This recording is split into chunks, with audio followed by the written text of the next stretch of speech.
Welcome to the Love Works Here podcast. I'm Shawn York. I'm Hannah Gorham. And this is episode 6. We're going to talk about pillar 4 of the York framework, which is... a higher purpose. Yes. The fourth and final pillar. The fourth and final pillar. Before we talk about the foundation and... there's more to come. Yeah, sorry. A little anticlimactic. But how was your week? It was good. Let's see. We had beach day. We talked about that last time. We took a lot of photos. I'm looking a little more tan, that's why. Oh, okay. Yes, break room photos are updated. Instagram shows a little bit. At Love Works Here. Love Works Here. There was almost 100 people there from both stores, and we were there till, I don't know. They closed it on us. Yeah. 10 p.m., I think. So today we're going to be talking about a higher purpose, and this is important, man. This is the reason people... show up every day. Yeah. Everybody wants to feel like they're a part of something bigger than themselves. And there is a war for talent out there, low unemployment, and it's hard to get good people. And if there's not a reason for them to show up and stay, they'll go somewhere that it feels like there is. All the incentives aren't going to help out if there isn't something waking them up in the morning that say, like, there's a reason to be here and I'm part of something big. So we're going to talk about that. And more importantly, we'll talk about the things that we've done that didn't work so that we we can cut to the chase of what we feel that does work. So episode 6, a higher purpose. I love my job. High volume, fast food, 160 employees. It is a pressure cooker and it gets crazy. But I truly believe that it's possible to build a business where everyone loves their job. It sounds impossible. And when I first started this business, it was. I'm not the extrovert or the social butterfly. I'd rather be building systems and crunching numbers on Excel. But I decided to stop making excuses of why I couldn't and start utilizing my love for systems to build a better culture. Today, I call it the York framework, but it's really just a collection of systems designed to make a better workplace and make people happier. I'm going to share all the mistakes I've made so that you don't have to make them, and we'll look for new problems to solve along the way. I'm Shawn York, and Love Works Here. So it was back when I first became an operator, I said, I heard that you have to have core values. And so... that's like a requirement, right? Yeah. If you're in business and you don't have core values, like that's... what are you even doing? Yeah. I didn't go to business school, so I've never operating actually... purely off rumor. But I heard that you had... So what I did is I just went... I think I copied someone else's. I made these cards. And so I had core values on these cards. And I don't even know... I think I copied also someone else's, like, mission statement, which was probably world-class service with hot food served in a clean environment. Like, I mean, it was just like any fast food place ever. So we had those, and they had to put them in their pocket, and it was like, you have to memorize them, but nobody did. And I think it's worth noting I've never even seen or heard of one, so it couldn't have lasted too long. No, they didn't. They were laminated, and it was sad. Oh. And then I think like probably 5 years later, we came up with another one, and it was a little bit different. It was actually when we started doing the whole culture thing after visiting Zappos and stuff. And it was like, okay, we did away with the core values. They didn't even last like 6 months. So I came back after I visited Zappos, and I was like, okay, core values, they are all about, if you go to Zappos, like everybody knows the core values. And I'm like, man, I gotta get back on this. Like, and so I redid the core values and I met with the leadership team, and we all came together and said, like, what do we all agree on? And we agreed on these core values. And then I went back and I don't know, I did them again. I said, we're going to memorize. And they didn't. We didn't. Nobody memorized. It was just me again. And the thing about core values is usually it's like the person driving it is the owner of the business. And every time you write them down, you kind of put your heart on the line. And you're like, I know these mean a lot to me. I hope that they'll also mean something to you. And when they don't mean anything to anyone else, it hurts a little bit. Probably from 2014 to 2018, there's at least 4 or 5 years where, as much as I had been talking about culture, we didn't even have core values on the walls. Because it was like, you know what, let's dwell on these things that we know, breaking records and all these things. And I've had failed attempts at core values. So I just didn't do them. And in 2018, right, we had been running 2 stores for a while, and we went to the Chick-fil-A seminar, and they talked about, finding your why. Of course, like, I think that's for the last 5 years, like any business seminar there's the word why is thanks to Simon Sinek, the amazing guy. But so anyway, I left there going, okay. For real this time. So it started with me figuring out who I am. And I said, okay, let's just start there. And so it was really like this journey of this Find Your Why. And we actually got the Find Your Why book. We went through it and everything. And that yielded some pretty interesting things. And it's kind of a fun process you go through. But we for sure hadn't landed on it yet. But I hadn't. And I think even with that, I started coming up with stuff. And I remember it was like, all right, Hannah, what do you think? And then you would just say, do you really believe this? Well, I wasn't that harsh. I wouldn't have written it down if I didn't believe it, But again, I think it came back to these were my thing. These are coming from me, not the team. And I think that's such a common thing just as business owners is we're going to write down the stuff that matters to us, our business results. And so I just said, I'm not going to speak for the team. Let's just figure out who I am first. Let's start there and just speak for me. And so as we started to go through there, really, I think it led into the Enneagram. One of my favorite projects. Yeah, the Enneagram journey. And that was actually really revealing. And so we'll do a whole episode on our Enneagram journey. And we actually did a whole Enneagram book of everyone's profiles, and it's a lot of fun. But we'll talk about that another time. But I will say that I learned so much about myself through there. And it was exciting because I felt like I finally knew who I was, but also I have been expecting all these things of the team that are like Sean York things, And once I figured out who I was, then I could say, okay, I'm going to come up with my own set of business principles, like my core values. These are just me. And once I satisfied those, then I said, okay, now let's figure out who the team is. And but I will tell you, we'll go through my principles on the next episode, which will be accountability, because I'll lay those out and essentially it was, if you're going to be in business with me, this is what I will always be, this person, and this will never change. The business will come and go, things will change, but I am not going to vary from these things. And it's your world and we're living in it. I'm sorry. That's just it's how I was born.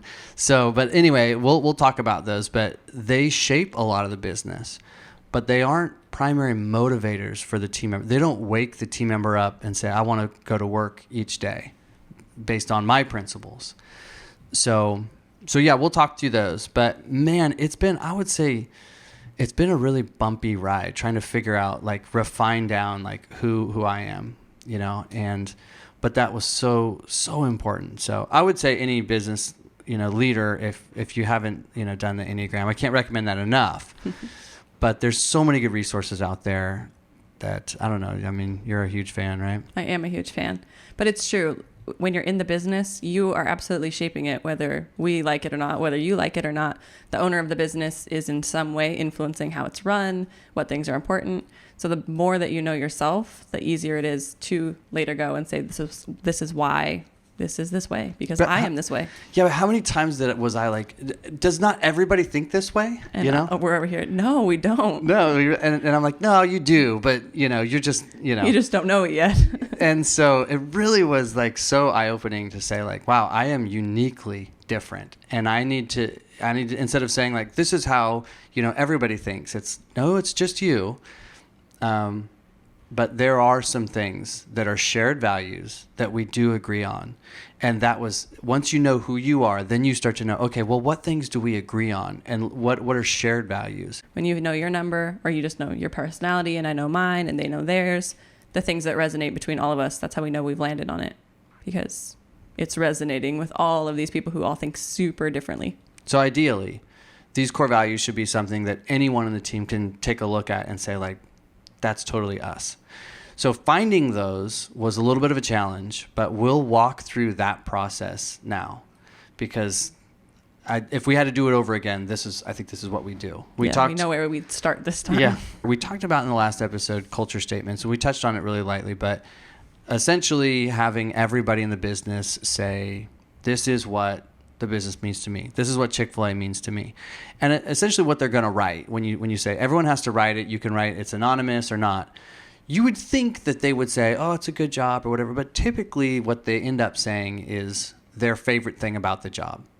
And it's really powerful to know everybody's favorite thing about the job, especially when you can start connecting like, wow, the majority of these people all believe in this.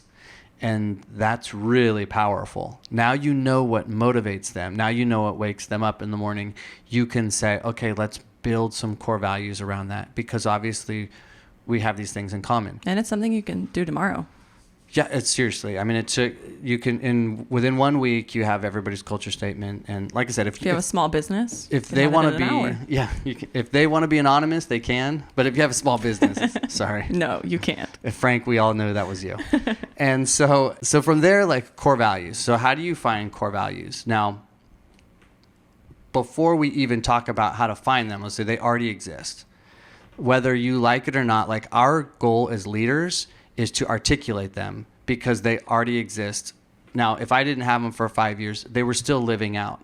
And the reason we know that is every time you fire somebody, you are firing them because they violated your core values. And so, a unique exercise you could do is go into a business and say, write down the last 15 people that you fired, not the people that quit, but the people that you actually said you parted ways with, and give me every reason. And if they said, well, this person, man, he was just so lazy, Okay, so interesting. He just never gave his best, It's like, okay, so giving your best is something you probably... Somebody write that down. It's something you value, is it? And so then someone else says, man, this person was so negative and they always gossiped about, and it seemed like they didn't care about anybody else. Okay, so maybe taking care of each other, or, so there's some things you can figure out. And I would say they're pretty universal. They really are. Like if you went through 10 different businesses, you're going to find, common core values that exist everywhere. The question is it corporate speak, or is it like straight from the mouths of the employees? And the culture statement gives you the power of saying, let's talk about work ethic. What do the team members value about work ethic or giving their best? And I know for us, I started digging up, reading through these with the lens on of saying, what do they think about giving your best? And seeing, I love this job because it challenges me to be my best. And you start, okay, there's one. Okay, what else are they saying? And so you start to see those things, and you can kind of articulate. And I think what I did one time is I said, here's the core value, and here's 3 different culture statements that back it up. And that's pretty powerful too, because you can tell the team members like this. I tried to articulate the best I could what you were already telling me. And I don't have to worry about, like, again, putting my heart out there and what do you think? They told it to you. Yeah. And so that is a way to get core values, to dig them out. The culture statements are so important in that. They all have this in common. So let's build something. This is powerful. Let's build something off of it. And it's at this point, I will say, if there was like the first thing I would do in a business, it's do these culture statements and find out who your team is, find out what they share in common. So from there, it was, okay, I'm going to come up with a motto, and this is kind of like my heart on the line. It's like my art, and I hope they like it. But I finally had the confidence to say, no, this came from them. And do you remember that one time that you tried to fit Oasis into our... Oh my...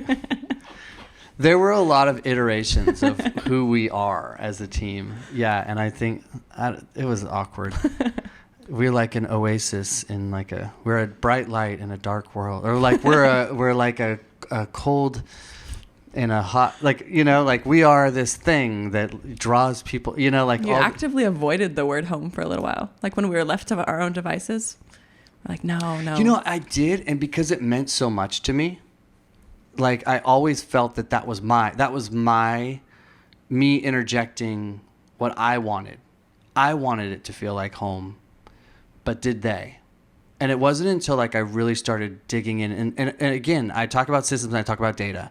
But when you see such a high percentage that, that data set, is like there's such a high percentage of this word, well, the data is telling me that this is statistically, this is the right way to go. This idea of, regardless of what I thought the business was, based on my values and my likings and all these things, what the team was telling me was they are a team that feels like family in a place that feels like home. And that was the best way I could articulate it. But was that just me? Was that my interpretation of them? So I said, I'll do a survey. And so this is another system and it's another tool. And we call them like raving fans. And these are people that have been around for 10 years. This was like pastors of churches, business leaders, entrepreneurs, like people that I knew in the community that knew good business, and they had been visiting us for the last 10 years. What do we do well? Why do you keep returning? And a few questions like that. There was probably 5 questions. One of them was, when we are at their best, when my team is at their best, how do they make you feel? And here's what I was hoping for, to get back something that was so compelling. Like, I thought that they were going to say, you make me feel loved, or you make me feel like valued, and then I could go back to my team and be like, guys, regardless of what we feel, this is what we're actually doing. This is why we're here. This is why, this is the impact that you're having on people. And I think that's very important. It's very important to connect their work with the actual impact. And so I hope for something good, and I hope for like the word love and, like all these, value and important. You make me feel important, and you make me feel needed and wanted and, like valued. All these great things. And I got none of those things. And I remember getting them and saying, I'm a little disappointed in like the level of this, but it's interesting because the customers were saying the exact same thing that the team members were. The customers were saying, at your best, you make me feel like I'm at home. You make me feel like I'm part of your family. And once that hit me, like, man, I couldn't believe like what was happening is the things that they were saying in their culture statements were traveling over the counter and reaching into the dining room. And it was being felt by these people. And I thought that was so like profound. But we had to, so now I kind of said like, we got to do something with this. So of course it comes, we're a team that feels like family, a place that feels like home. And what are we here for? Well, what are we already doing? Making people feel at home. And that is, every business is, let's come up with a purpose statement or a vision statement. And I will tell you, your business, it's already living it out. What are you doing at your best? That is your purpose, Yeah, it doesn't matter if you've named it or not. It's already happening. The best thing you can do is articulate it well. But I think as business owners, what we do a lot, we say, what are the results that I want to get someday? So someday, I hope that we are perfectly accurate, perfectly hot, perfectly clean, perfectly friendly, and perfectly fast, like all those things. So I will put all of those, I'll somehow cram all of those into one statement and hope that I can hold people to accountable to that, And it's like, sorry, but everybody wants to do that. Nothing about that is unique to you and your unique culture. But when you start to ask the customers, what's our current impact on you? Then you start to know that's who we are at our best. That's what our team actually does at their best. And when you can articulate that, and I always talk about putting it on a flag, as business owners, we have a flag. And if we just put the stuff that matters to us, well, and we raise that flag, they're not going to follow it.